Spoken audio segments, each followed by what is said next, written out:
Assalamualaikum warahmatullahi wabarakatuh. Kami dari kelompok 3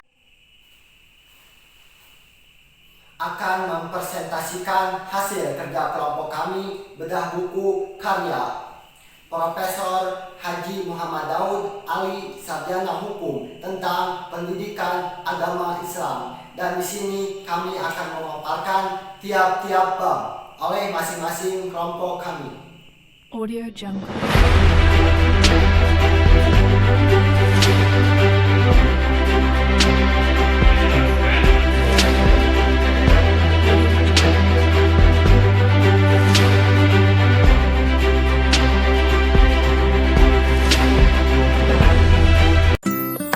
Bismillahirrahmanirrahim. Perkenalkan, nama saya Cindy Mahaputri. Di sini saya akan membahas mengenai bab pertama, yaitu manusia dan agama. Adapun beberapa poin yang akan saya bahas. Yang pertama, mengenai manusia dan alam semesta.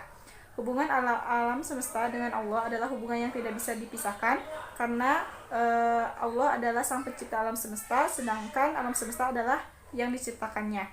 Sebelum Allah menciptakan Nabi Adam sebagai manusia pertama di muka bumi ini, Allah telah menciptakan alam semesta dengan tatanan kerja yang sangat terapi, teratur, dan serasi. Contohnya, apa yang diberikan matahari untuk kehidupan alam semesta ini, selain berfungsi sebagai penerang di waktu siang, matahari juga berfungsi sebagai sumber energi bagi kehidupan di alam semesta ini. Adapun sunatullah atau hukum Allah yang menyebabkan alam semesta ini selaras, serasi, dan seimbang, ada 3 sunatullah yang disinggung oleh Al-Quran. Yang pertama yaitu pasti, yang kedua tetap, dan yang ketiga objektif. Sifat sunatullah yang pertama adalah pasti atau tentu. Ada di penghujung ayat 3 surat At-Talaq. Allah berfirman, sesungguhnya Allah telah mengadakan ketentuan, kepastian bagi setiap sesuatu. Sifat sunatullah yang kedua yaitu tetap. Ada dalam Quran surat Al-Isra ayat 77. Allah menyatakan, dan engkau tidak akan menemui perubahan pada sunnah kami. Sifat sunnatullah yang ketiga adalah objektif. Sifat ini tergambar pada Quran surat Al-Anbiya ayat 105, bahwasanya dunia ini akan diwarisi oleh hamba-hambaku yang soleh. Soleh artinya baik dan benar atau benar. Orang yang baik dan benar adalah orang yang bekerja sesuai dengan sunnatullah yang menjadi ukuran kebaikan dan kebenaran tersebut. Contoh dari ketetapan Allah menciptakan alam semesta, yaitu salah satunya dengan menetapkan bulan mengelilingi bumi selama kurang lebih 29-30 hari. Selain mengelilingi bumi, bulan juga mengelilingi matahari dalam waktu kurang lebih 365-366 hari, dan juga bumi berputar mengelilingi porosnya dalam waktu 24 jam. Demikianlah alam semesta diciptakan Allah dengan hukum-hukum yang berlaku, kemudian diserahkannya kepada manusia untuk dikelola dan dimanfaatkan. Manusia yang diberi wewenang mengelola dan memanfaatkan alam semesta diberi kedudukan istimewa sebagai khalifah. Artinya khalifah itu adalah pengganti atau wakil. Selanjutnya untuk poin yang kedua yaitu manusia menurut agama Islam.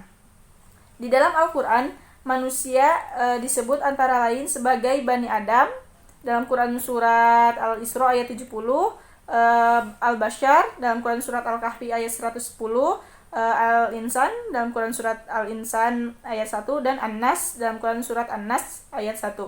Berdasarkan studi Al-Quran dan Al-Hadis, manusia adalah makhluk ciptaan Allah yang memiliki potensi untuk beriman kepada Allah dengan mempergunakan akalnya sehingga mampu mengamati atau mengamalkan wahyu dan juga bertanggung jawab atas segala perbuatan yang dilakukannya.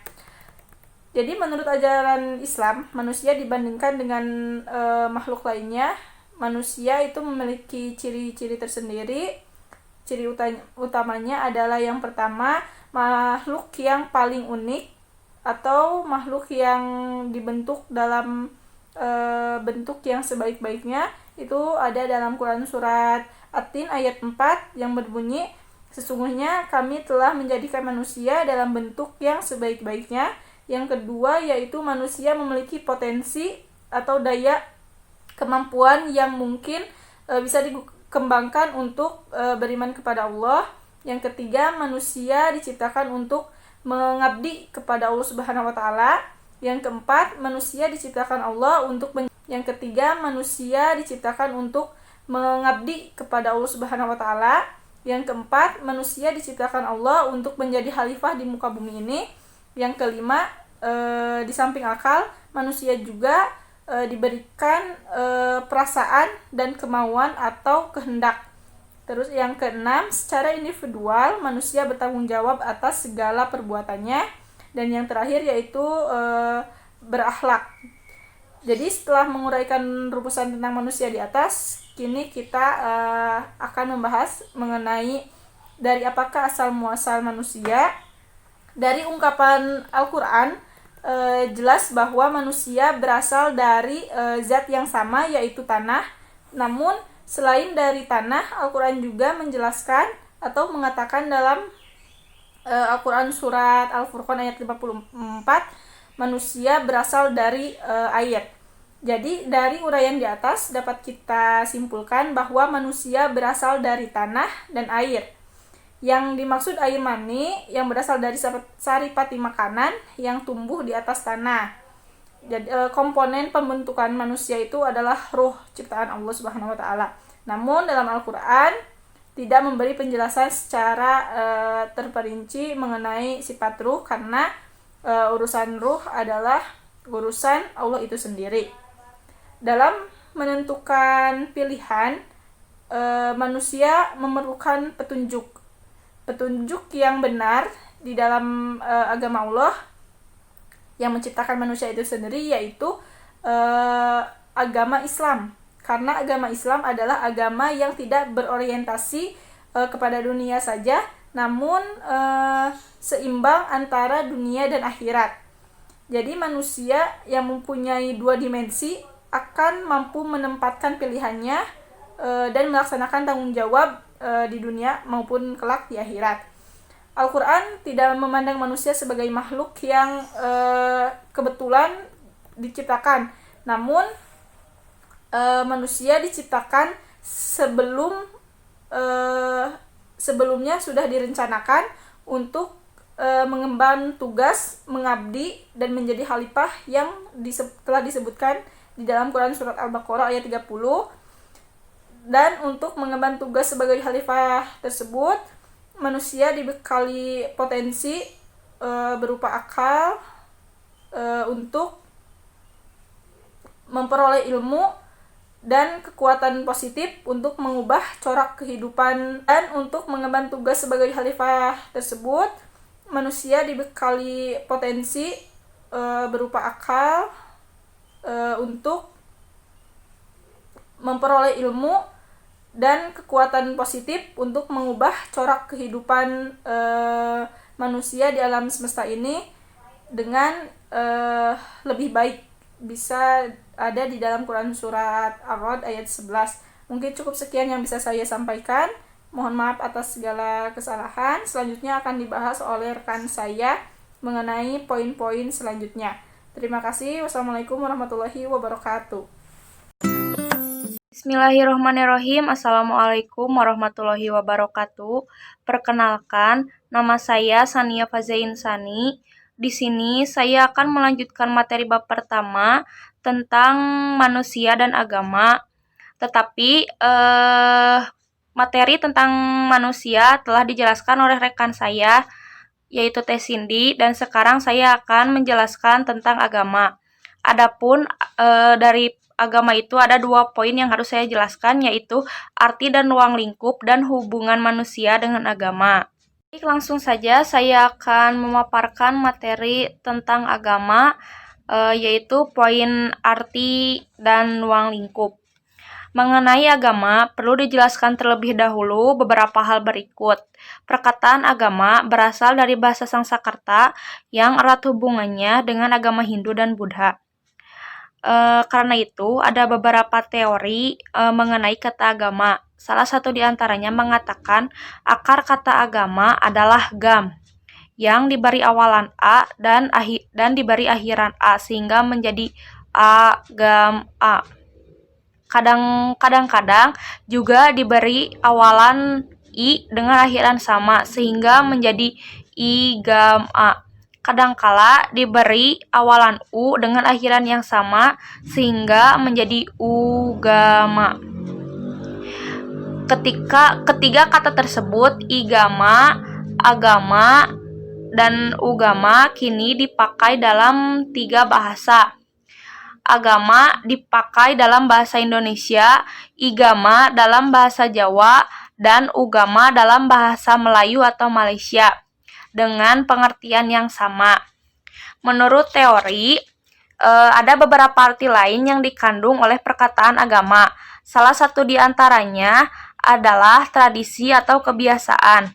Yang dimaksud tradisi atau kebiasaan adalah dalam agama Hindu dan Buddha.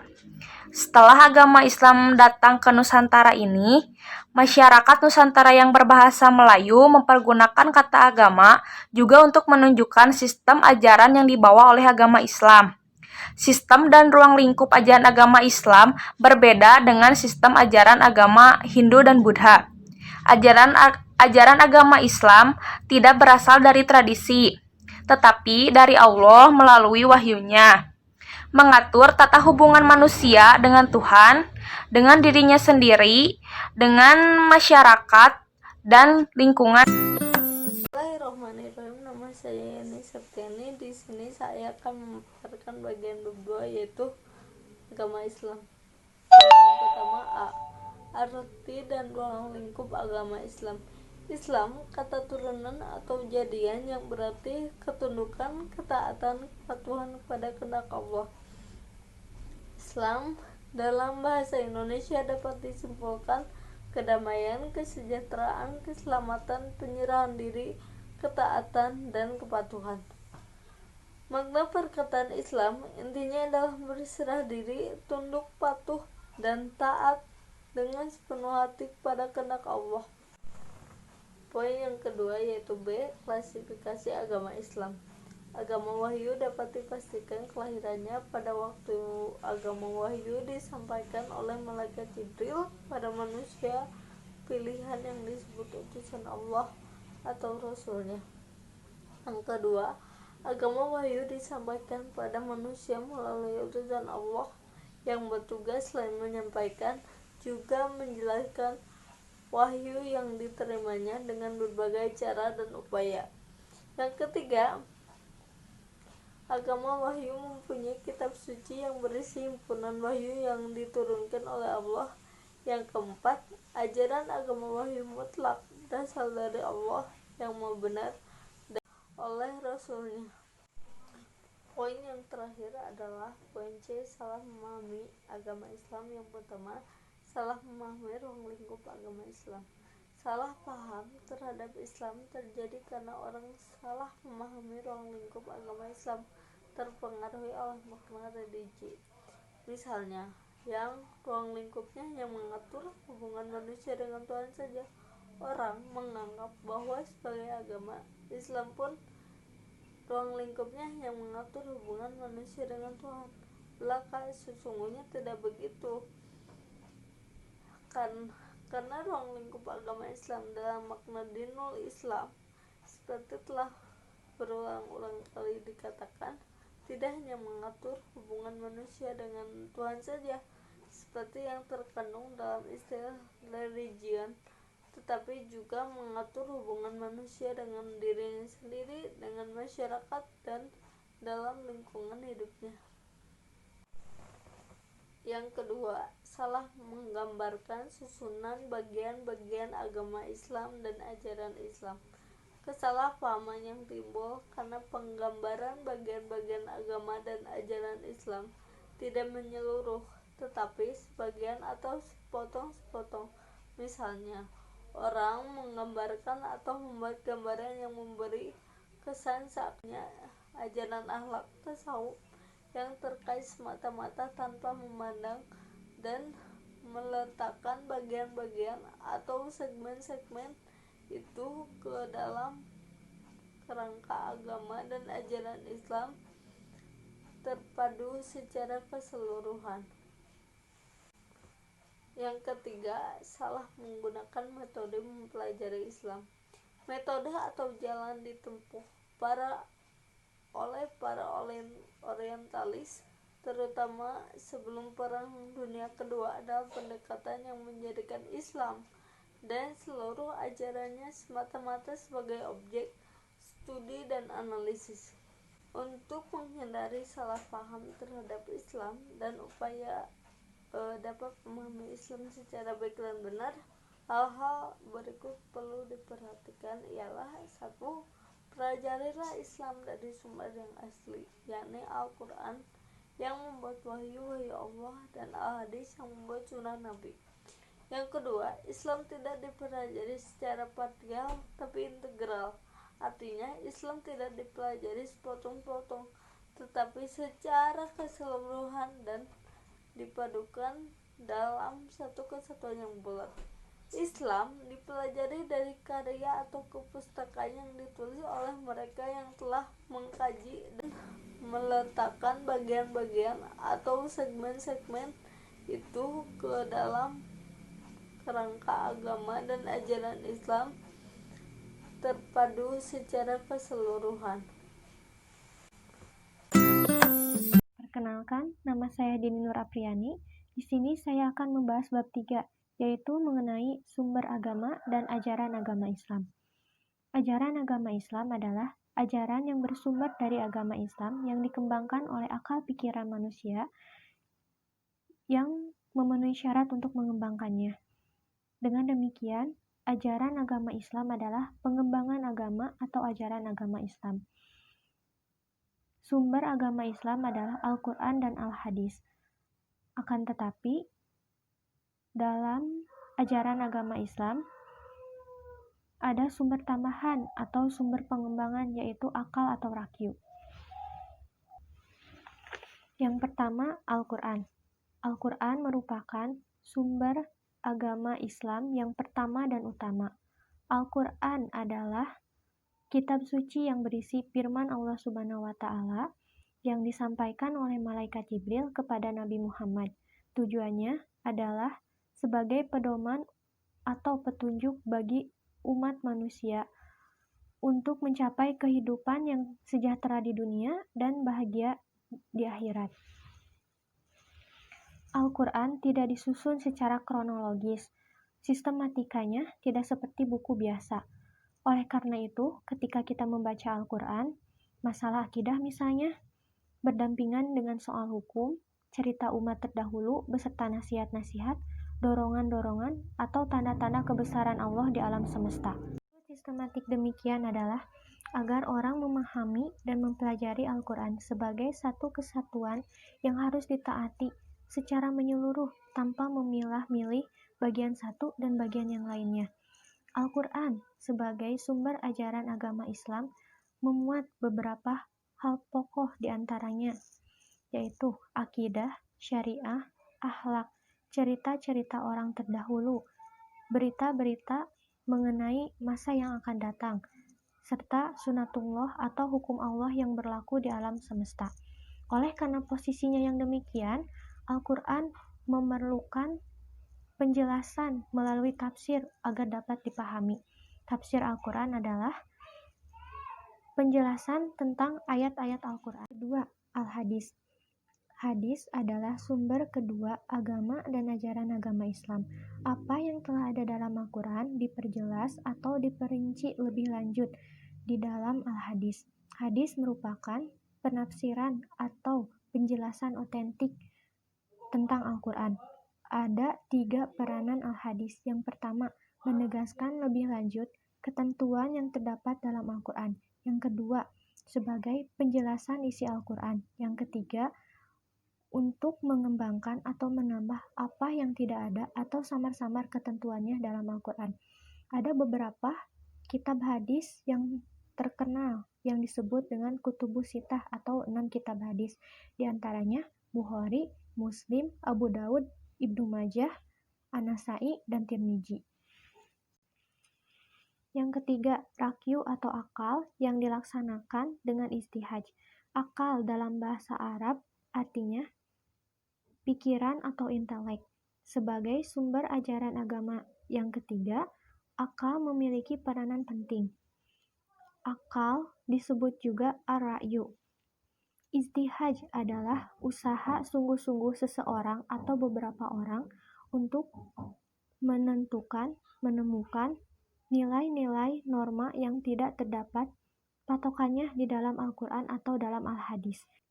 Sebagai hasil ketekunan ilmuwan muslim dalam mempelajari Al-Quran dan Al-Hadis dan kemampuan mereka mempergunakan akal pikiran atau rakyu melalui istihaj, mereka telah berhasil menyusun berbagai ilmu dalam ajaran Islam.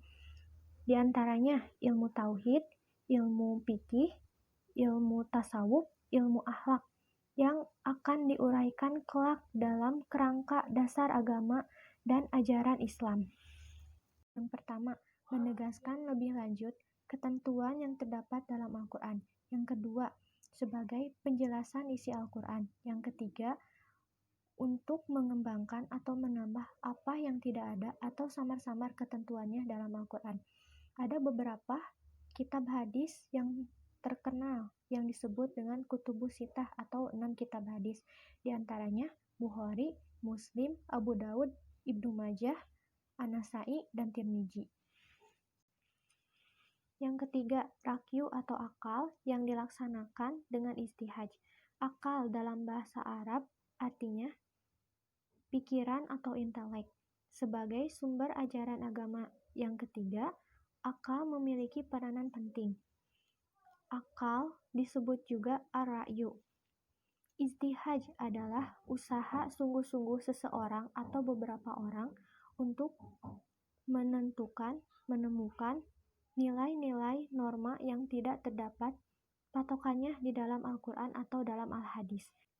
Sebagai hasil ketekunan ilmuwan muslim dalam mempelajari Al-Quran dan Al-Hadis dan kemampuan mereka mempergunakan akal pikiran atau rakyu melalui istihaj, mereka telah berhasil menyusun berbagai ilmu dalam ajaran Islam. Di antaranya ilmu tauhid, ilmu fikih, ilmu tasawuf, ilmu akhlak yang akan diuraikan kelak dalam kerangka dasar agama dan ajaran Islam. Warahmatullahi wabarakatuh. Saya dari kelompok 3, sistem perencanaan pengajaran pendidikan Islam. Insyaallah di sini akan membahas bab 4, yakni kerangka dasar agama dan ajaran Islam. Nah, kerangka dasar agama Islam dalam uraian yang sebelumnya yang dijelaskan oleh teman saya, bahwasanya sumber agama Islam yaitu Al-Quran dan Hadis. Kedua sumber tersebut membuat komponen agama Islam. Komponen tersebut menjadi isi kerangka dasar agama Islam. Tentang ini, beberapa penulis telah menyatakan pendapatnya, antara lain Endang Saifuddin Ansori, bahwasanya mengikuti sistematik iman, Islam, dan ihsan yang berasal dari Nabi Muhammad SAW dapat dikemukakan bahwa kerangka dasar agama Islam terdiri atas akidah, syariah, dan akhlak. Ketiga komponen agama Islam ini akan dibahas agak luas, ya. Namun dalam hal ini akan diuraikan secara singkat sebagai pengantar kerangka dasar ajaran Islam. Ya.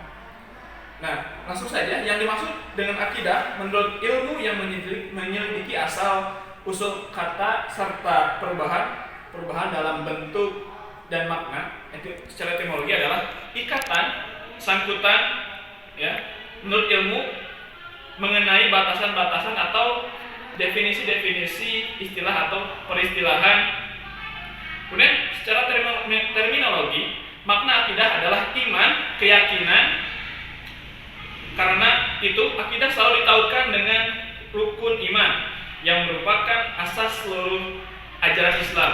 Nah, rukun iman sendiri ada 6, yaitu iman kepada Allah, kemudian iman kepada para malaikat Allah, iman kepada kitab suci, iman kepada nabi dan rasul, dan iman kepada hari akhir, dan terakhir iman kepada qada dan qadar. Nah, akidah Islam merupakan usuluddin, akar dan pokok agama Islam. Nah, pembahasan tentang akidah dilakukan oleh ilmu kalam, yaitu ilmu hasil penalaran atau ijtihad manusia yang membahas dan menjelaskan tentang kalam ilahi mengenai akidah, atau juga disebut ilmu tauhid karena membahas dan menjelaskan terutama tentang keesaan Allah, ya, atau meminjam istilah asing. Kini sering dipergunakan istilah teologi, yakni ilmu tentang ketuhanan yang akan diuraikan secara singkat di bawah ini. Kemudian yang dimaksud syariah menurut etimologi adalah jalan ke sumber atau mata atau yang harus ditempuh oleh setiap umat Islam. Menurut peristilahan, syariah ialah sistem norma, kaidah ilahi yang mengatur hubungan manusia dengan Allah Subhanahu wa taala, hubungan manusia dengan sesama manusia dalam kehidupan sosial, kemudian hubungan manusia dengan benda dan alam lingkungan hidupnya. Kaidah yang mengatur hubungan langsung manusia dengan Allah disebut kaidah ibadah atau kaidah ubudiyah. Kemudian yang ketiga adalah akhlak, ya. Yang dimaksud dengan akhlak ialah sikap yang menimbulkan kelakuan baik atau buruk, berasal dari kata khuluq yang berarti perangai, sikap, perilaku, watak, budi pekerti. Perkataan itu mempunyai hubungan dengan sikap, perilaku atau budi pekerti manusia terhadap khaliq, pencipta alam semesta dan makhluk yang diciptakan. Karena itu dalam garis besarnya ajaran akhlak berkenaan dengan sikap dan perbuatan manusia terhadap sang khaliq atau penciptanya. Nah, kemudian agama Islam dan ajarannya ilmu-ilmu keislaman. Nah, agama Islam mempunyai hubungan erat dengan ajaran Islam yang dikembangkan oleh ilmu-ilmu keislaman. Sumber agama atau ajaran agama Islam seperti telah disebutkan di atas ialah Al-Quran dan Al-Hadis dengan mempergunakan ra'yu atau akal yang memenuhi syarat untuk menalar atau berijtihad. Nah, di sini dihimbaukan maksudnya akidah Islam sebagaimana yang tercantum dalam Al-Quran dan Al-Hadis perlu diperinci lebih lanjut oleh orang yang memenuhi syarat guna dijadikan pegangan oleh umat Islam. Nah, dalam sejarah Islam yang sudah berjalan selama 15 abad, para ahli yang memenuhi syarat adalah para ulama, yaitu orang-orang yang berilmu terus berusaha memahami, mendalami, menafsirkan dan membahas akidah Islam. Nah, di sini akan dijelaskan tentang ilmu kalam. Jadi menurut Ibnu Khaldun, ilmu kalam adalah ilmu yang membahas akidah untuk mempertahankan iman dengan mempergunakan akal pikiran. Nah, di situ terjadi bahwasanya ada pemikiran-pemikiran baru seperti Khawarij, kemudian Syiah, kemudian ada Mu'tazilah, Al-Murji'ah, kemudian Mu'tazilah, Sabiyah, Zaidiyah, Jabariyah, kemudian Qadariyah, kemudian di situ ada Ahlus Sunnah wal Jamaah, kemudian ada Ahmadiyah, kemudian terakhir adalah Salafiyah. Jadi kesembilan mazhab itu atau aliran dalam ilmu kalam itu pada waktu ini dapat dikelompokkan ke dalam dua kelompok, yaitu Sunni dan Syiah. Umat Islam di Indonesia biasanya dimasukkan ke dalam kelompok Sunni atau Ahlus Sunnah wal Jamaah. Nah, mungkin cukup sekian yang bisa saya sampaikan. Kurang lebihnya mohon maaf. Wassalamualaikum warahmatullahi wabarakatuh. Assalamualaikum warahmatullahi wabarakatuh. Perkenalkan, nama saya Ananda Aulia Rahman. Saya di sini berkesempatan untuk menjelaskan resume yang saya buat, dan langsung saja saya di sini akan membahas, di sini akan menjelaskan tentang tasawuf, filsafat politik dan pembaharuan, dan akidah, syariah, akhlak, dan berbagai aspek lain ajaran Islam. Kedua poin itu merupakan submateri dari bab 4 buku Pendidikan Agama Islam yang kelompok kami resume. Dan materi yang saya akan jelaskan ini merupakan kelanjutan dari materi yang sebelumnya teman saya jelaskan. Baik, submateri pertama yaitu mengenai tasawuf, filsafat, politik, dan pembaharuan. Sebagai ajaran, Islam mempunyai sistem sendiri.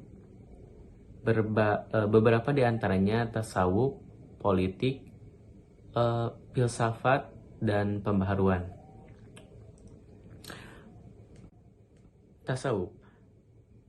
Tasawuf sebagian besar literatur tasawuf mengenai tasawuf di Indonesia tiada lain kebanyakan selalu mendasarkan pengertian tasawuf ini dari kata suf yang artinya bulu domba, dan suf yang memakai suf ini ialah sufi atau mutasawif. Nah, atas kesederhanaan mereka yang termanifestasi oleh gaya berpakaian mereka, karena gaya pakaian mereka itu dari bulu binatang seperti itu, sehingga lahirlah istilah tasawuf seperti itu. Nah, namun di sisi lain, menurut Anne Skirmal selaku sejarawan dan juga pengajar tasawuf di Harvard University, menurutnya tasawuf itu sulit untuk dijelaskan. Bahwasanya tasawuf itu memang sulit didefinisikan secara lengkap karena orang-orang hanya melihat pada salah satu sudut pandang saja. Baik, singkatnya, menurut At-Tabzani, tasawuf memiliki 5 ciri. Di antaranya, ciri yang pertama memiliki nilai-nilai moral, kedua pemenuhan fana, ketiga pengetahuan intuitif, keempat timbulnya rasa kebahagiaan sebagaimana karunia Allah, dan kelima penggunaan lambang-lambang pengungkap perasaan.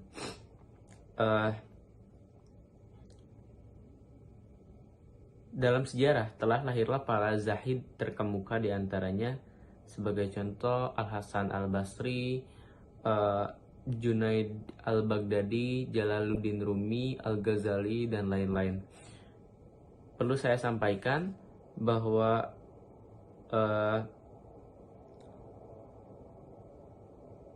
orang yang sedang berjuang dan belum mencapai tujuan disebut mutasawif, sedangkan sebutan bagi orang yang telah mencapai tujuan atau telah dekat dengan Tuhannya ialah sufi.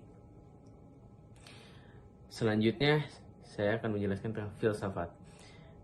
Filsafat berasal dari bahasa Arab, yaitu falsafah, yang diturunkan dari bahasa Yunani, yaitu filosofia, yang artinya secara harfiah. Kemudian materi yang saya bahas ialah politik. Politik dalam Islam kait-mengait dengan istilah al-hukm yang bermakna membuat atau menjalankan keputusan. Dengan demikian, perbuatan hukum bermakna memuat atau menjalankan keputusan. Kurang lebih benang besarnya itu ialah keputusan kalau dalam Islam politik itu. Nah, wujud kekuasaan politik menurut agama dan ajaran Islam adalah sebuah sistem politik yang diselenggarakan berdasarkan dan menurut hukum Allah yang terkandung dalam Al-Quran. Nah, dalam Al-Quran sebenarnya tidak menjelaskan secara pasti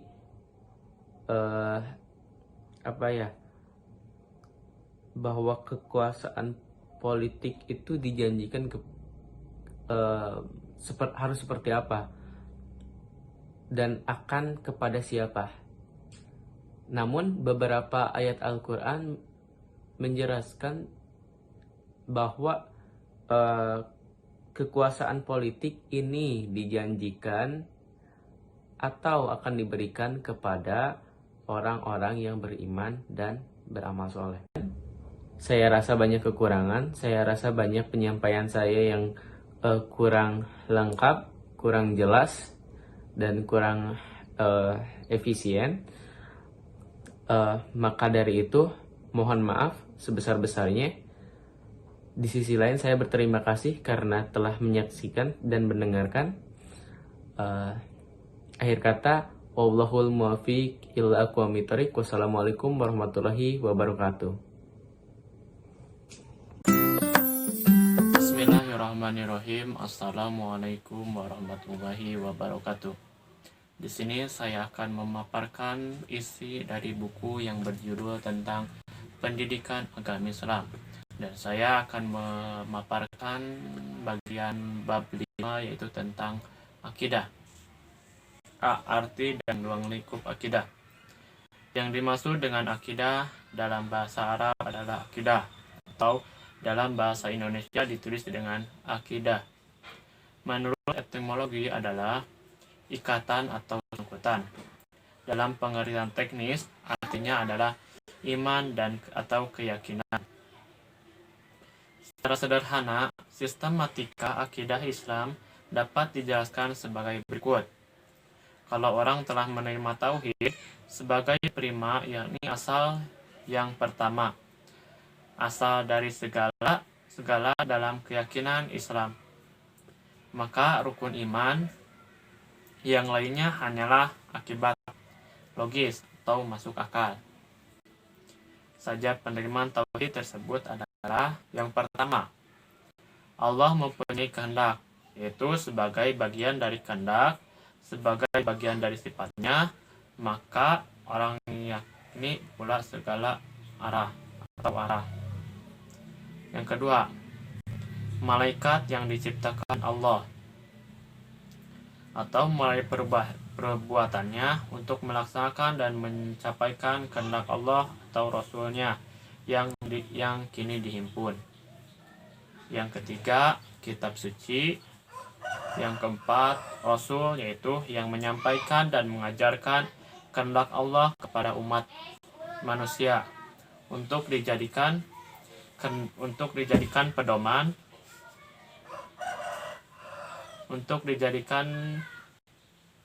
dalam hidup dan kehidupan.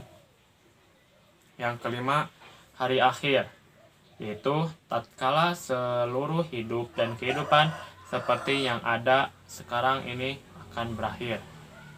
Yang keenam, qada dan qadar yang berlaku dalam kehidupan dan kehidupan manusia di dunia, yakni yang membawa akibat dan kehidupan di dalam bekal kelak. Dari uraian singkat di atas, tanpa logis dan sistematisnya, pokok-pokoknya keyakinan Islam yang tersangkut dalam istilah rukun iman. Yang kedua, B. Keyakinan kepada Allah Subhanahu wa Ta'ala. Allah, Zat yang maha mutlak, itu menurut ajaran Islam adalah Tuhan yang Maha Esa. Segala sesuatu mengenal Tuhan disebut ketuhanan. Menurut akidah Islam, konsepsi tentang ketuhanan yang Maha Esa disebut tauhid. Ilmunya adalah ilmu tauhid. Ilmu tauhid adalah ilmu tentang kemaha esaan Tuhan. Menurut akidah Islam, menurut Osman Ralibi, ajaran Islam tentang kemaha esaan Tuhan adalah sebagai berikut. Yang pertama, Allah Maha Esa dalam zatnya. Yang kedua, Allah Maha Esa dalam sifat-sifatnya. Yang ketiga, Allah Maha Esa dalam perbuatan-perbuatannya. Yang keempat, Allah Maha Esa dalam wujudnya. Yang kelima, Allah Maha Esa dalam menerima ibadah. Yang keenam, Allah Maha Esa dalam menerima hajat dan hasrat manusia. Yang ketujuh, Allah Maha Esa dalam memberi hukum. Selanjutnya, C. Keyakinan pada para malaikat. Malaikat adalah makhluk gaib, tidak dapat ditangkap oleh panca indera manusia, akan tetapi dengan izin Allah, malaikat dapat menjelamakan dirinya seperti manusia. Seperti malaikat Jibril menjadi manusia di hadapan Maryam, ibu Isa Al-Masih, dalam Quran surat Maryam ayat 16-17. Mereka diciptakan Tuhan dari cahaya dengan sifat atau pembawaannya antara lain: 1. Selalu taat, patuh kepada Allah. 2. Senantiasa membenarkan dan melaksanakan perintah Allah. Para malaikat mempunyai tugas tertentu antara lain. Yang pertama, A. Di dalam gaib. Yang kedua, di dalam dunia. Dari uraian tugas para malaikat tersebut jelas bahwa tugas-tugas itu berhubungan langsung dengan penumbuhan dan pengembangan rohani manusia. Itulah segala sesuatu sebab mengapa manusia wajib meyakini adanya makhluk yang bertugas untuk menumbuhkan dan mengembangkan rohaninya. Yang selanjutnya yaitu D. Keyakinan pada kitab-kitab suci. Keyakinan kepada kitab-kitab suci merupakan rukun iman ketiga. Kitab suci itu memuat wahyu Allah. Perubahan ayat-ayat ada dalam kitab suci sebelum Al-Quran. Ada yang dilakukan dengan sengaja, ada pula yang tidak sengaja. Ketidaksengajaan ini terjadi melalui terjemahan dari satu bahasa ke bahasa lain. Dalam ilmu bahasa, ada dalil yang menyatakan bahwa tidak mungkin satu bahasa diterjemahkan ke dalam bahasa lain dengan sempurna. Karena banyak istilah yang tidak sama atau tidak sepadam antara dua bahasa. Dengan mempergunakan kata yang tidak seluruhnya sesuai dengan setara itu. Kitab keyakinan umat Islam adalah Al-Quran. Yang selain ada Al-Quran adalah sumber umat ajaran Islam. Menurut keyakinan umat Islam yang dibenarkan oleh penelitian ilmiah, Al-Quran adalah kitab suci yang memuat firman-firman Allah berupa wahyu yang disampaikan oleh malaikat Jibril pada Nabi Muhammad sebagai Rasul sedikit demi sedikit selama 22 tahun, 2 bulan, 22 hari, mulai dari Mekah kemudian di Madinah. Itulah pemaparan materi dari bab 5 tentang akidah. Selanjutnya akan dipaparkan oleh rekan saya, yaitu Anissa Abjan Agnia. Terima kasih. Wassalamualaikum warahmatullahi wabarakatuh. Assalamualaikum warahmatullahi wabarakatuh. Di sini saya Anissa Abjan Agnia akan melanjutkan materi bab 5 bagian E, yaitu keyakinan pada para nabi dan rasul. Yakin pada para nabi dan rasul merupakan rukun iman yang keempat. Di dalam buku-buku ilmu tauhid disebutkan bahwa antara nabi dan rasul ada perbedaan tugas utama. Para nabi menerima tuntunan berupa wahyu, akan tetapi tidak mempunyai kewajiban menyampaikan wahyu itu kepada umat manusia. Nah, selain sebagai nabi dan rasul yang menyampaikan pesan agama, beliau juga mempunyai kedudukan sebagai pemimpin umat dan kepala negara. Sejarah hidupnya jelas dan lengkap serta terpelihara dari masa ke masa. Akhlaknya baik, yang biasanya digambarkan dengan kata-kata yang pertama dapat dipercaya atau amanah, yang kedua selalu benar atau sidik, yang ketiga cerdas dan bijaksana atau fatonah, dan yang keempat selalu menyampaikan apa yang harus disampaikan atau tabligh. Selanjutnya materi bagian F yaitu keyakinan pada hari kiamat dan pertanggungjawaban manusia di akhirat. Keyakinan kepada hari akhir ini keyakinan pada hari akhir ini membuat manusia terbagi ke dalam 3 kategori.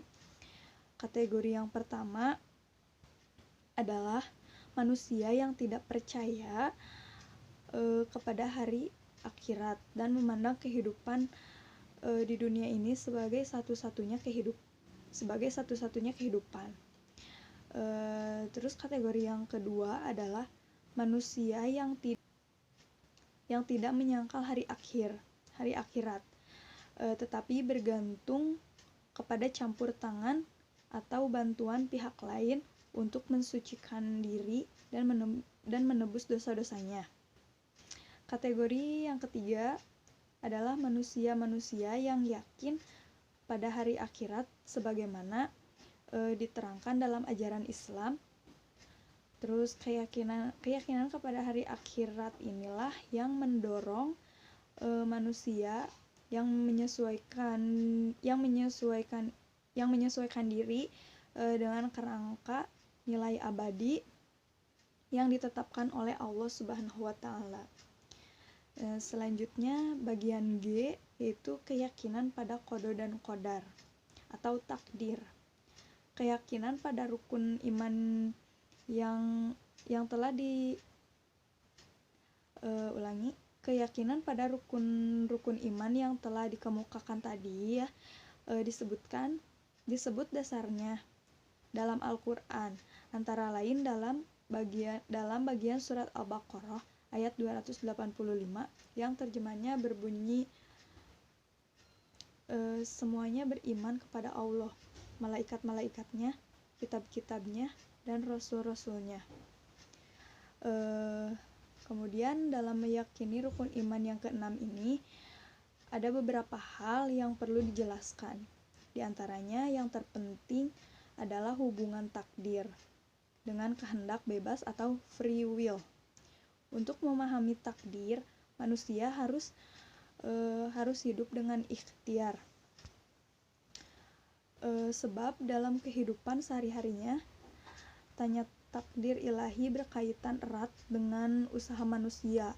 Usaha manusia haruslah maksimal atau sebanyak-banyaknya dan optimal sebaik-baiknya, diiringi dengan doa dan tawakal.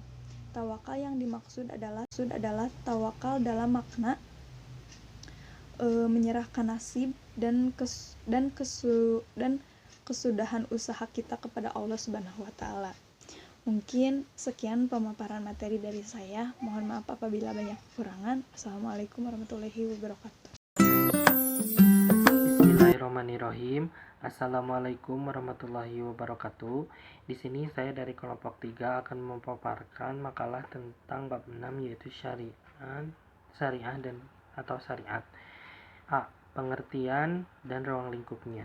Menurut Muhammad Idris As-Syafi'i atau Imam Syafi'i, dalam kitab beliau Ar-Risalah, syariat adalah peraturan-peraturan lahir yang sumber dari wahyu dan kesimpulan-kesimpulan yang berasal dari wahyu itu mengenai tingkah laku manusia. Dalam kepustakaan hukum Islam, hukum tersebut dinamakan ilmu fikih yang diterjemahkan ke dalam bahasa Indonesia dengan ilmu hukum fikih Islam. Orang yang paham tentang ilmu fikih disebut faqih atau fuqaha, jamak artinya ahli hukum fikih Islam. Dalam bahasa Arab, fikih artinya paham atau pengertian. Dengan kata lain, ilmu fikih adalah ilmu yang berusaha memahami hukum-hukum dasar yang terdapat di dalam Al-Quran dan kitab-kitab hadis. Lalu yang B, syariah dan fikih serta keabadian syariat Islam.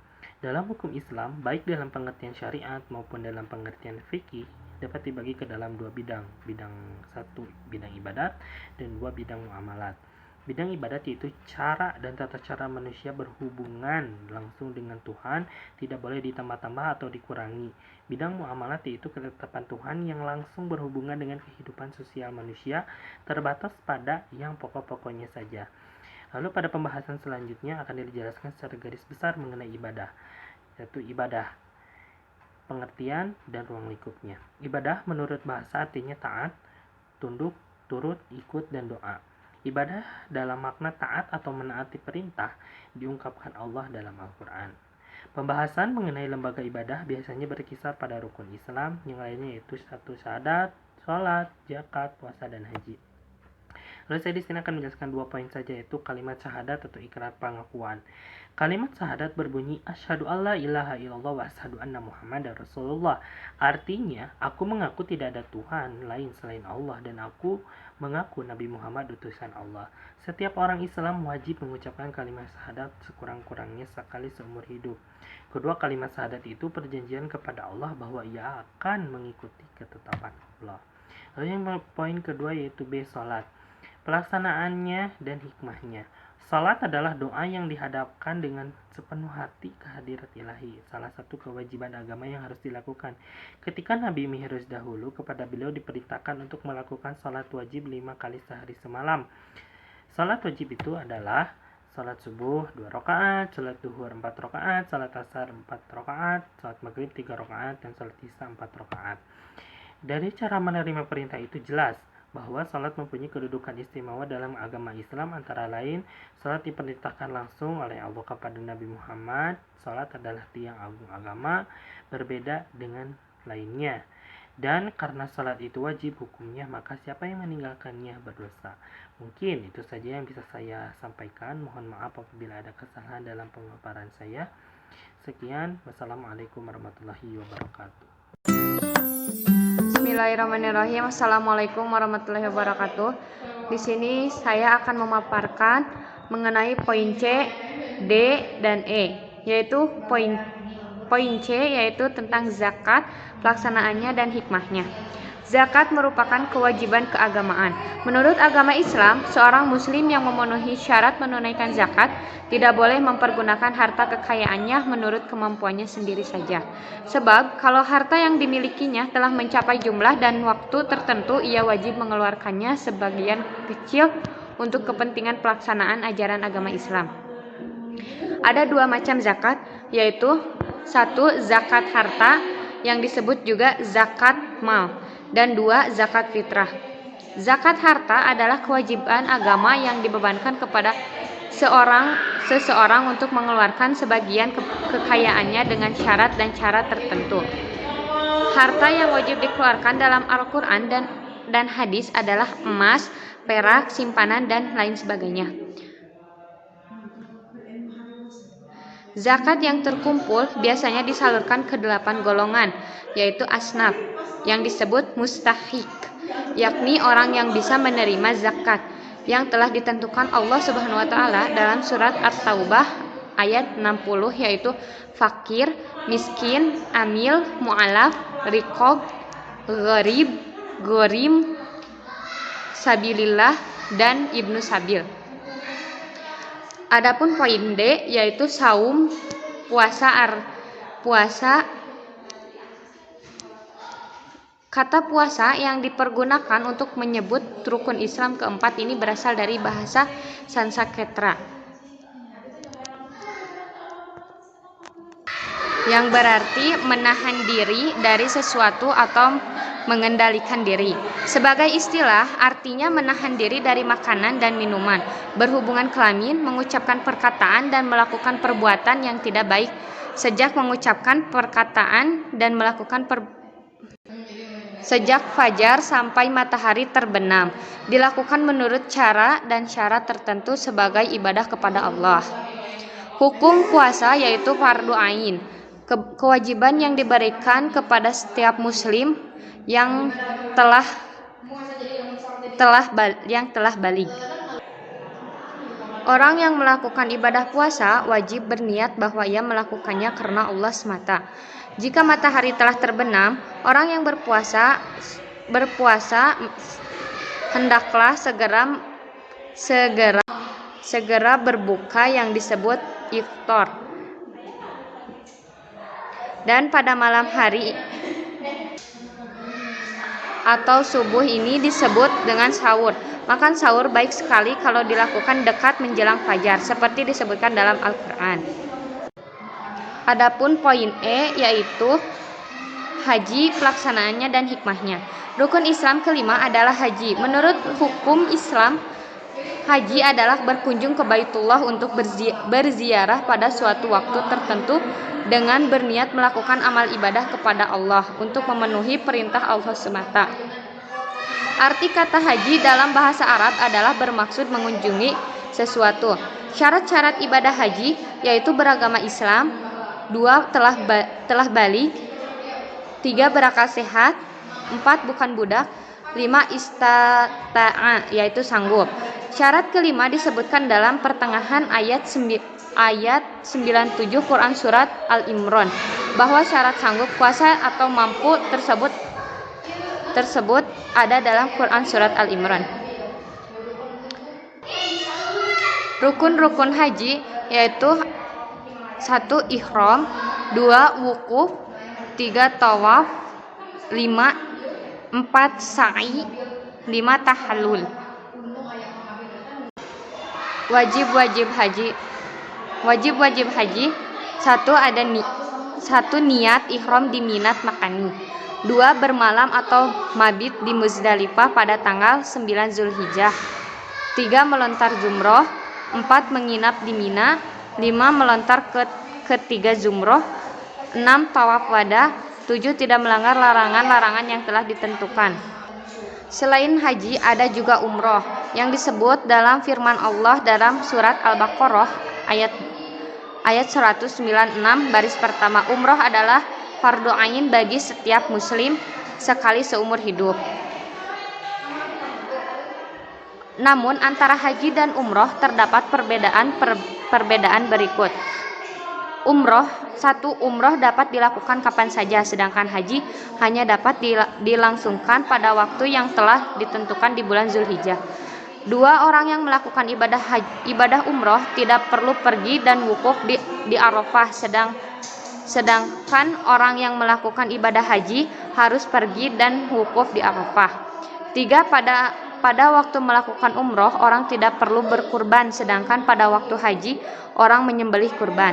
4 upacara ibadah umroh dimulai dengan ihram, tawaf, sa'i dan ditutup dengan tahallul, bercukur atau bergunting rambut. 2 muamalah dan muamalat.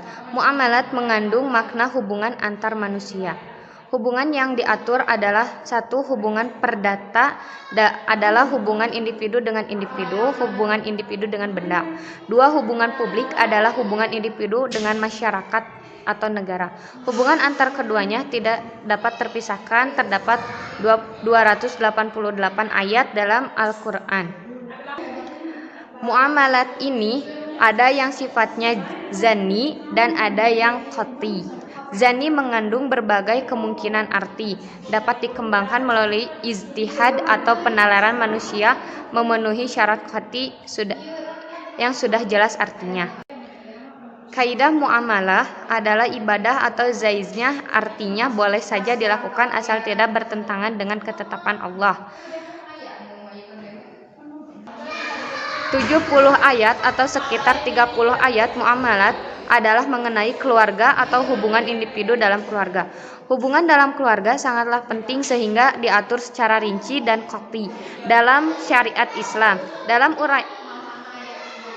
Dalam uraian dibicarakan tentang 1 keluarga, perkawinan, kewarisan dengan menunjuk beberapa ayat Al-Quran sebagai syariat yang meliputi bidang hidup dan kehidupan manusia dalam keluarga.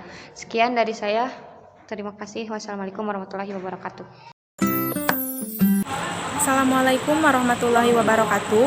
Di sini saya akan menjelaskan mengenai pengertian dan ruang lingkup akhlak serta perbedaannya dengan moral dan etika. Dalam uraian di atas telah disebut komponen utama agama Islam, yaitu akidah, syariah, dan akhlak. Penggolongan itu didasarkan pada penjelasan Nabi Muhammad kepada malaikat Jibril. Perkataan akhlak dalam bahasa Indonesia berasal dari bahasa Arab. Akhlak adalah dari kata khuluq atau al-khuluq yang secara etimologis bersangkutan dengan cabang ilmu bahasa yang menyelidiki asal-usul kata serta perubahan-perubahan dalam bentuk dan makna, antara lain budi pekerti, perangai, tingkah laku, atau tabiat. Menurut Rahmat Jatnika tahun 1987. Dalam kepustakaan, akhlak diartikan juga sikap yang melahirkan perbuatan, perilaku, atau tingkah laku yang mungkin baik dan mungkin buruk. Budi pekerti. Budi pekerti adalah kata majemuk perkataan budi dan pekerti. Menurut Kamus Besar Bahasa Indonesia tahun 1989, budi pekerti ialah tingkah laku, perangai, akhlak yang mengandung makna perilaku yang baik, bijaksana, manusiawi, dan budi pekerti itu sendiri mengandung pengertian yang positif. Dan dapat dikatakan bahwa perangai adalah sifat atau watak yang merupakan bawaan seseorang yang pembentukannya ke arah baik atau buruk yang ditentukan oleh beberapa faktor, terutama faktor orang tua dalam keluarga. Yang berikutnya adalah akhlak Islami adalah keadaan yang melekat pada jiwa manusia. Suatu perbuatan dapat disebut sebagai pencerminan akhlak jika memenuhi syarat sebagai berikut. Yang pertama, dilakukan berulang-ulang. Jika dilakukan sekali atau jarang-jarang, maka itu tidak dapat dikatakan sebagai akhlak. Yang kedua, timbul dengan sendirinya, tanpa dipikir berulang-ulang, karena perbuatan itu telah menjadi kebiasaan baginya. Akhlak adalah sikap yang melahirkan perbuatan dan tingkah laku manusia. Karena itu, selain dengan akidah, akhlak tidak dapat dipisahkan dengan syariah. Dalam garis besarnya, akhlak dibagi menjadi dua. Pertama adalah akhlak terhadap Allah Subhanahu wa Ta'ala, dan kedua adalah akhlak terhadap makhluk atau semua ciptaan Allah Subhanahu wa Ta'ala. Perkataan akhlak sering juga disamakan dengan kesusilaan yang telah disinggung di atas atau sopan santun. Bahkan supaya kedengarannya lebih modern dan lebih mendunia, perkataan akhlak, budi pekerti, dan lain-lain itu kini sering diganti dengan kata moral atau etika. Perkataan moral berasal dari bahasa Latin, yaitu mores, jamak kata mos yang berarti adat kebiasaan. Dalam Kamus Besar Bahasa Indonesia, moral artinya ajaran tentang baik buruk yang diterima, umumnya mengenai perbuatan, sikap, kewajiban, budi pekerti, akhlak. Perbedaan pengertian ini harus dipahami supaya kita dapat membedakan sifat dan isi akhlak, moral dan etika. Walaupun dalam masyarakat ketiga istilah ini sering disinonimkan atau disamakan dan dipakai silih berganti untuk menunjukkan sesuatu yang baik atau buruk. Sekian yang saya dapat sampaikan, kurang dan lebihnya mohon dimaafkan. Assalamualaikum warahmatullahi wabarakatuh. Bismillahirrahmanirrahim. Assalamualaikum warahmatullahi wabarakatuh. Di sini saya akan memaparkan materi mengenai akhlak terhadap Allah kepada manusia dan lingkungan hidup. Yang pertama, akhlak terhadap Allah, Al-Khaliq, Sang Pencipta. Sebagai seorang hamba, kita harus mencintai Allah melebihi cinta kepada apapun dan siapapun. Salah satu cara mencintainya yaitu dengan cara menjadikan Al-Quran sebagai pedoman hidup.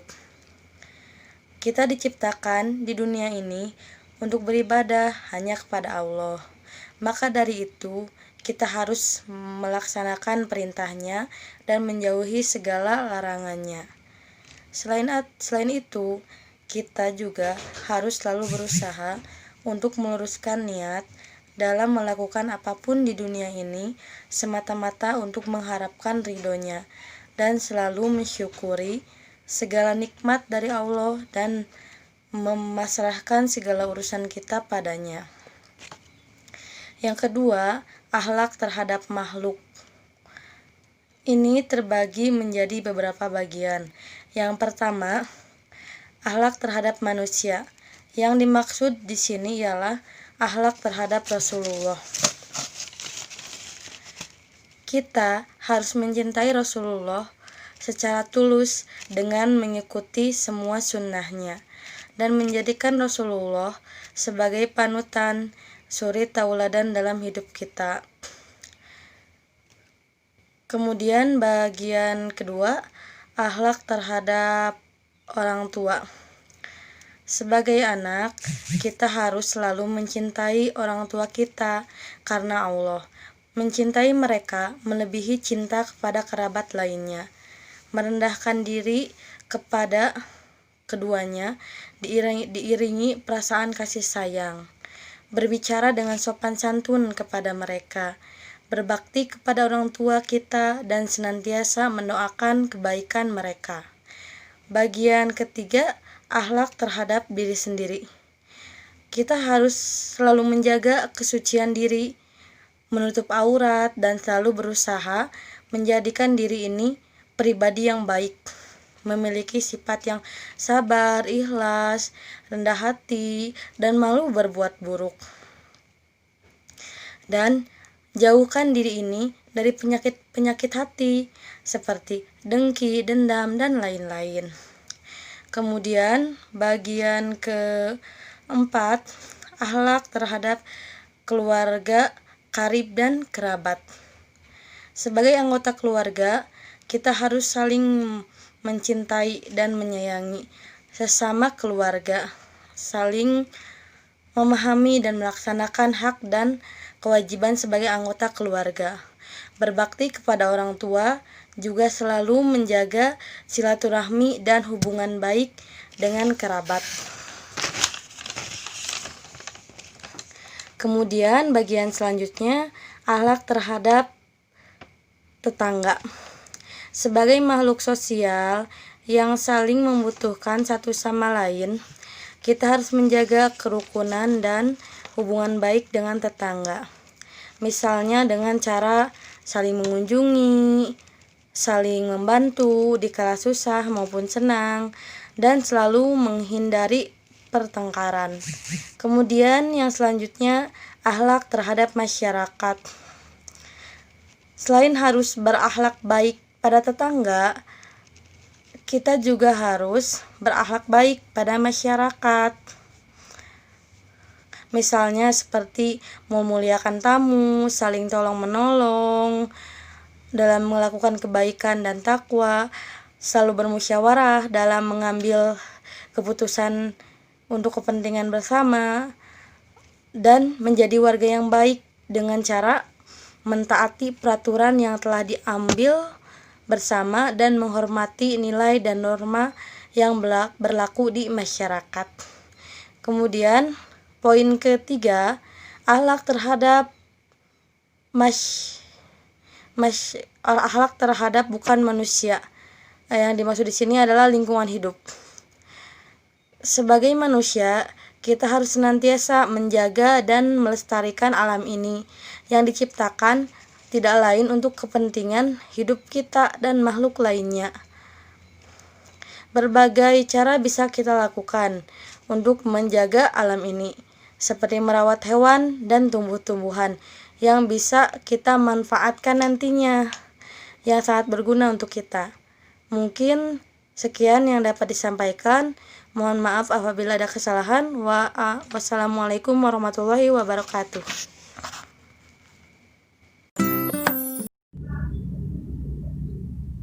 Yang saya dapatkan di dalam referensi yang saya cari sebagai berikut akan saya bacakan sekarang. Hubungan manusia dengan manusia. Agama Islam mempunyai konsep-konsep dasar mengenai kekeluargaan, kemasyarakatan, kebangsaan, dan lain-lain sebagainya. Semua konsep tersebut memberikan gambaran tentang ajaran-ajaran yang berhubungan dengan manusia atau hablum minan nas, atau disebut pula sebagai ajaran kemasyarakatan. Manusia diciptakan oleh Allah terdiri dari laki-laki dan perempuan. Mereka hidup berkelompok-kelompok, berbangsa, dan bernegara. Mereka saling membutuhkan satu sama lain sehingga manusia disebut sebagai makhluk sosial. Maka tak ada tempatnya di antara mereka saling membanggakan dan menyombongkan diri ataupun dari jenis kelaminnya, karena bagaimanapun semua manusia sama derajatnya di mata Allah Subhanahu wa taala. Yang membedakannya adalah ketakwaannya sendiri. Artinya orang yang paling bertakwa adalah orang yang paling mulia di sisi Allah Subhanahu wa taala. Hubungan dengan Allah menjadi dasar bagi hubungan semua manusia. Hubungan antara manusia ini dapat dibina dan dipelihara antara lain dengan mengembangkan cara dan gaya hidupnya yang selaras dengan nilai dan norma agama. Selain itu, sikap takwa juga tercermin dalam bentuk kesediaan untuk menolong orang lain, melindungi yang lemah, dan keberpihakan pada kebenaran dan keadilan. Oleh karena itu, orang yang bertakwa akan menjadi motor penggerak, gotong royong, dan kerjasama dalam segala bentuk kebaikan dan kebijaksanaan atau kebijakan. Di dalam surat Al-Baqarah ayat 177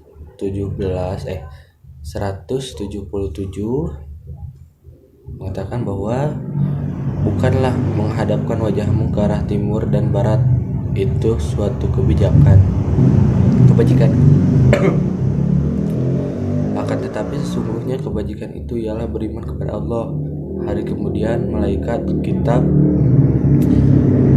nabi, dan memberikan harta yang dicintainya kepada kerabat, anak yatim, orang miskin, atau musafir, atau juga yang bisa disebut yang memerlukan pertolongan, dan orang-orang yang meminta-minta. Dan merdekakanlah hamba sahaya, mendirikan sholat dan menunaikan zakat, dan orang-orang yang menepati janjinya apabila ia berjanji, dan orang yang bersabar dalam kesempatan penderitaan dan dalam peperangan. Mereka itulah orang yang benar imannya, mereka itulah orang yang bertakwa. Quran Surat Al-Baqarah ayat 177. Dijelaskan bahwa ciri-ciri orang bertakwa ialah orang yang beriman kepada Allah, hari kemudian, malaikat, dan kitab Allah. Aspek tersebut merupakan dasar keyakinan yang dimiliki orang yang bertakwa dan dasar hubungan dengan Allah. Selanjutnya, Allah menggambarkan hubungan kemanusiaan, yaitu mengeluarkan harta dan orang-orang menepati janji. Dalam ayat ini, surat Al-Baqarah tadi menggambarkan dengan jelas dan indah, bukan saja karena aspek tenggang rasa terhadap sesama manusia dijelaskan secara terurai, yaitu siapa saja yang mesti diberi tenggang rasa, tetapi juga mengeluarkan harta diposisikan antar aspek keimanan dan sholat. Materi selanjutnya hubungan manusia dan lingkungan hidup. Takwa dapat ditampilkan dalam bentuk hubungan seseorang dengan lingkungan hidupnya. Manusia yang bertakwa adalah manusia yang memegang tugas kekhalifahannya di tengah alam sebagai subjek yang bertanggung jawab mengelola dan memelihara lingkungannya. Sebagai pengelola, manusia akan memanfaatkan alam untuk kesejahteraannya di dunia tanpa harus merusak lingkungan sekitar mereka. Alam dan segala potensi yang ada di dalamnya telah diciptakan Allah untuk diolah dan dimanfaatkan menjadi barang yang berguna bagi manusia. Alam yang penuh dengan sumber daya ini mengharuskan manusia untuk bekerja keras, menggunakan tenaga dan pikirannya sehingga dapat menghasilkan barang yang bermanfaat bagi manusia. Di samping itu, manusia bertindak pula sebagai penjaga dan pemelihara lingkungan alam. Menjaga lingkungan adalah memberikan perhatian dan kepedulian kepada lingkungan hidup dengan saling memberikan manfaat. Manusia memanfaatkan lingkungannya untuk kesejahteraan hidupnya tanpa harus merusak dan merugikan lingkungan itu sendiri. Orang yang bertakwa adalah orang yang mampu menjaga lingkungan dengan sebaik-baiknya. Ia dapat mengelola lingkungan sehingga dapat bermanfaat dan juga memeliharanya agar tidak habis atau musnah. Fenomena kerusakan lingkungan sekarang ini menunjukkan bahwa manusia jauh dari ketakwaan. Mereka mengeksploitasi alam tanpa mempedulikan apa yang akan terjadi pada lingkungan itu sendiri di masa depan, sehingga malapetaka membayangi kehidupan manusia. Contoh dari malapetaka itu adalah hutan yang dibabat habis oleh manusia mengakibatkan bencana banjir dan erosi tanah sehingga terjadi longsor dan dapat merugikan masyarakat atau manusia yang lainnya. Bagi orang yang bertakwa, lingkungan alam adalah nikmat Allah yang harus disyukuri dengan cara memanfaatkan dan memelihara lingkungan tersebut dengan sebaik-baiknya. Di samping itu, alam itu juga amanat yang harus dipelihara dan dirawat dengan baik. Mensyukuri nikmat Allah dengan cara ini akan menambah kualitas nikmat yang diberikan oleh Allah kepada manusia. Sebaliknya, orang yang tidak bersyukur terhadap nikmat Allah akan diberi azab yang sangat menyedihkan. Azab Allah dalam kaitan ini adalah bencana alam akibat eksploitasi alam yang tanpa batas karena kerusakan manusia. Mungkin itu pemaparan yang dapat saya sampaikan. Mohon maaf apabila banyak kesalahan. Assalamualaikum warahmatullahi wabarakatuh. Assalamualaikum warahmatullahi wabarakatuh. Alhamdulillahi bir'atiyah, wassalatu wassalamu ala khairil bariyah wa ala alihi wa bin nubusi zakiyah, amma ba'd. Alhamdulillah, di kesempatan kali ini saya akan meneruskan pemaparan materi dari saudara Fauzan Nabil Firdaus. Tidak lupa kita memuji kepada Allah Azza wa Jalla atas semua karunia-Nya, atas semua nikmat-Nya yang telah diberikan kepada kita, terutama nikmat iman dan Islam yang diberikan kepada kita. Salawat dan salamnya semoga tetap dicurah limpahkan kepada panutan alam baginda Rasulullah sallallahu alaihi wasallam. Semoga kita diakui sebagai umatnya dan memperoleh syafaatul uzma dan syafaatul khawas dari baginda Rasulullah sallallahu alaihi wasallam. Amin ya Allah ya rabbal alamin. Untuk memperingkas waktu dan kuota, saya akan langsung saja memaparkan materi yang selanjutnya. Hubungan manusia dan lingkungan hidup. Banyak sekali ayat-ayat takwa yang berkenaan tentang dengan lingkungan hidup, dengan memelihara alam, mencegah perusakan, menjaga ekosistem sebagai yang telah disebutkan oleh bab akhlak terhadap lingkungan hidup di atas. Memelihara pola takwa yang dilukiskan dengan mengikuti 4 jalur komunikasi manusia. Apa saja 4 jalur yang komunikasi jalurnya?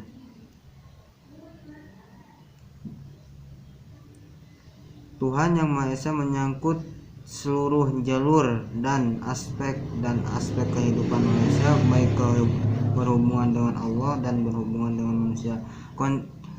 Konsekuensi dari 4 pemeliharaan tersebut adalah 1. Tanggung jawab kepada Allah Yang Maha Esa. 2. Tanggung jawab kepada diri sendiri.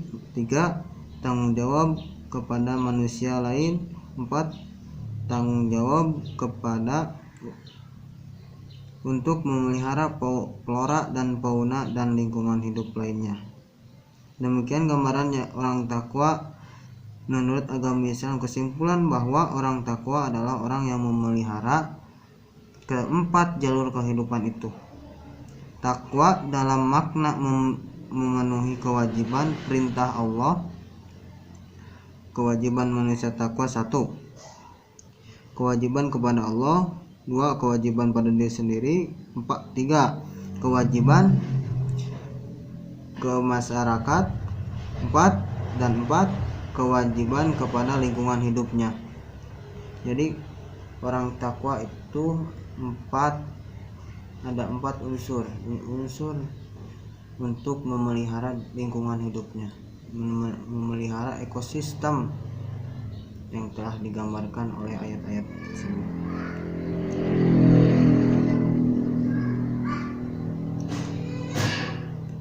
Dengan konsekuensi logis ya pengakuan iman kepada Allah sebagai pencipta dan penguasa alam semesta dan kepada Nabi besar Muhammad SAW sebagai utusannya, dengan menunaikan perintah mendirikan sholat yang dibahas dalam Quran surat Al-Baqarah ayat 43, menunaikan zakat dibahas dalam Al-Quran surat Al-Baqarah ayat 43 juga, puasa di bulan Ramadan dibahas dalam Al-Quran surat Al-Baqarah ayat 183 dan ibadah haji surat Al-Baqarah ayat 196.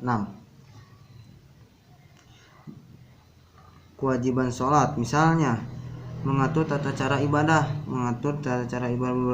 sholat itu berkomunikasi secara jelasnya, secara gampangnya mah sholat itu berkomunikasi dengan Allah, berkomunikasi dengan Tuhan kita yaitu Allah. Di dalam pelaksanaan kewajiban yang mengandung nilai peribadatan dalam ubudiyah, dalam pelaksanaan sholat berjamaah semua anggota mempunyai hak yang sama. Begitu juga dengan kehidupan kita, mempunyai hak yang sama. Contohnya gitu.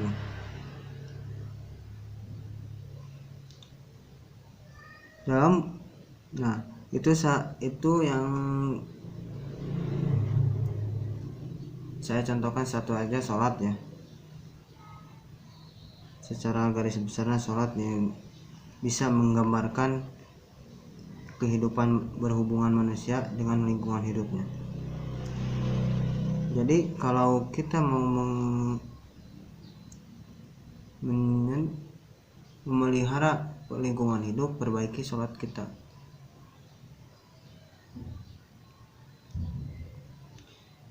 Nah, masuk ke dalam kerusakan yang terjadi di alam dunia, kerusakan yang telah terjadi di daratan maupun di lautan, manusia wajib memelihara kelestarian lingkungan hidupnya. Memelihara kelestarian alam lingkungan hidupnya berarti pula memelihara kelangsungan hidup manusia sendiri dan keturunannya. Dalam hubungan dengan kewajiban terhadap lingkungan hidup ini, diwajibkan orang takwa terhadap hartanya yang dititipkan atau diamanatkan Allah padanya menurut ketentuan Allah dalam Al-Quran dan Sunat yang kini terekam dalam kitab-kitab hadis, dapat dilihat dari 3 sisi, yaitu satu, satu cara memperolehnya, B, fungsi harta, dan C, cara memanfaatkannya dan membelanjakannya. Mengenai cara memperolehnya, Al-Quran memberikan beberapa tuntunan, antara lain A, harus dengan cara yang halal, yang mana dijelaskan dalam Quran surat Al-Baqarah ayat 188 dan Quran surat An-Nisa ayat 32. B, pewarisan yang dijelaskan pada Al-Quran surat An-Nisa ayat 7 dan pehibahan yang dijelaskan pada Quran surat An-Nisa ayat 20. Cara ini yang sangat dianjurkan adalah dengan usaha yang melalui kerja keras dengan menggunakan akal dan tenaga. Al-Quran dan hadis tidak menyebutkan secara rinci, yang ditetapkan adalah usahanya.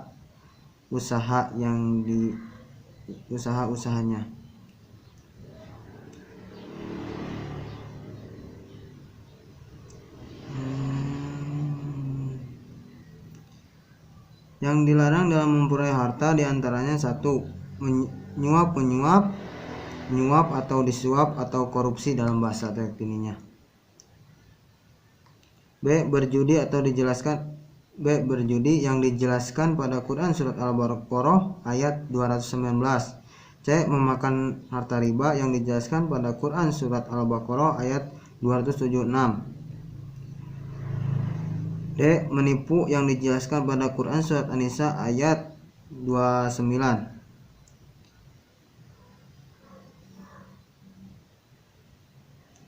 Mengenai fungsi harta, Al-Quran memberikan beberapa petunjuk, diantaranya A. Tidak boleh ditimbun apabila tidak dimanfaatkan untuk kepentingan sesama manusia, dijelaskan pada Al-Quran surat ke-9 ayat 36.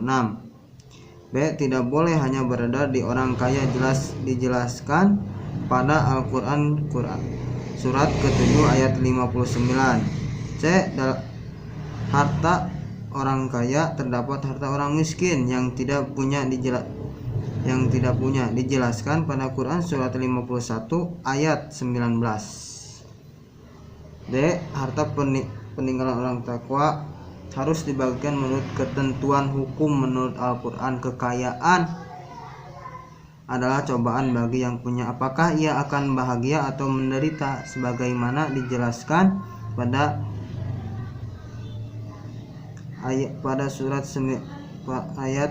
surat ke-89 ayat 15 sampai 16 dan surat ke-8 ayat 23.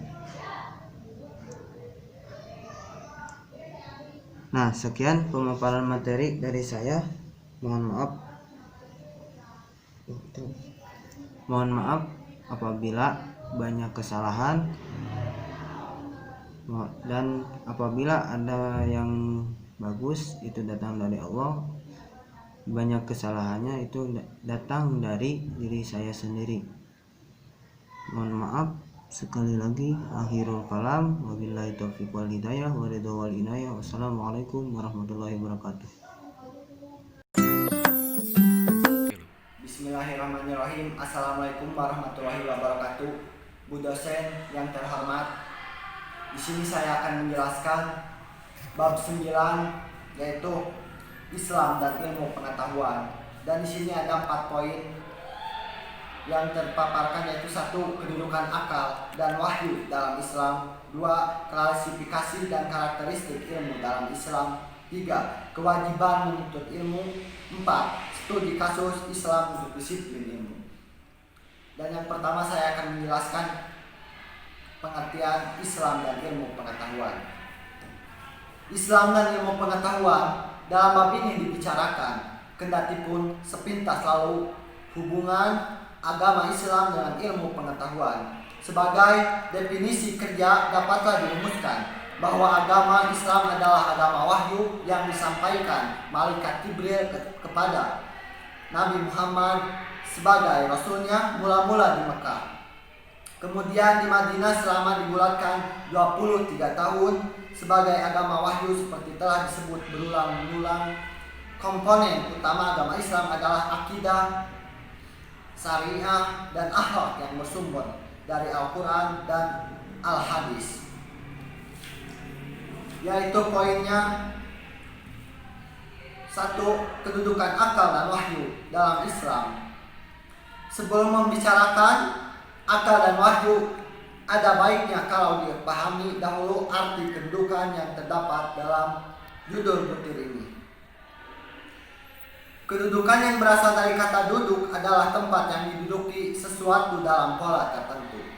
Jika kita berbicara tentang kedudukan akal dan wahyu dalam Islam, yang dimaksud adalah tempat akal dan wahyu dalam sistem agama Islam dengan mengetahui kedudukannya. Dapat pula diketahui peranannya dalam Islam. Kedudukan dan peranan adalah 2 hal yang tidak mungkin dicerai pisahkan, karena peranan adalah aspek dinamis kedudukan karena kedudukannya. Misalnya orang dapat berperan, bertindak, melakukan sesuatu.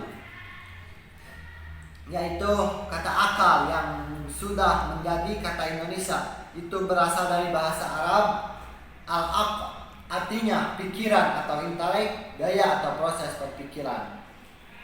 Kedudukan akal dalam Islam adalah sangat penting karena akallah wadah yang menampung akidah, syariah, serta akhlak, dan menjelaskan kita tidak pernah dapat memahami Islam yang menggunakan akal.